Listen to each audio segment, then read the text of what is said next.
இந்த டிஷ் பண்ணுறதுக்காக இந்த தை மாதத்தில் கிடைக்கிற இந்த பச்சை மொச்சை பயிரை கட்டாயம் மிஸ் பண்ணாங்க. ஏன்னா இதில் சத்துக்கள் நிறைஞ்சிருக்கு. சுகர் பேஷண்ட்ஸ்க்கு ரொம்ப ரொம்ப நல்லது. இது நம்ம என்ன பண்ணணும், குக்கரில் போட்டு கொஞ்சம் மஞ்சள் பொடி, கல் உப்பு, தண்ணி சேர்த்து ஒரு 5 விசில் போல் போட்டு இந்த மாதிரி சாஃப்ட் பாயில்டாக வேக வச்சு எடுத்துக்கோங்க. இந்த தண்ணி வந்து இருத்துருங்க, ஏன்னா அது வந்து கொஞ்சம் ஸ்மெல் இருக்கும்.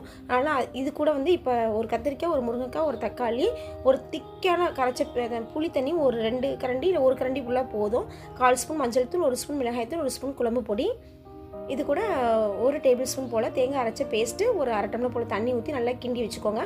அடுப்பில் கடாயை வச்சுட்டு இதில் கூட 1 கரண்டி நல்லெண்ணெய் சேர்த்துட்டு கடுகு, உளுந்தம் பருப்பு, கருவேப்பிலை, ஒரு கையோட சின்ன வெங்காயம், ஒரு பூண்டு எல்லாம் போட்டு தாளித்து கொட்டிட்டு குக்கர் மூடி ஹைல வச்சுருங்க. சவுண்ட் வந்து சிம்மில் வச்சுட்டு ஒரு 3 விசில் போல் போட்டு எடுத்துட்டிங்கன்னா உங்களுக்கு பச்சை மொச்சை பயிர் குழம்பு அவ்வளோ சூப்பராக தயாரிடும். இந்த வியாழக்கிழமையில கட்டாயம் நீங்கள் ட்ரை பண்ணி பாருங்கள்.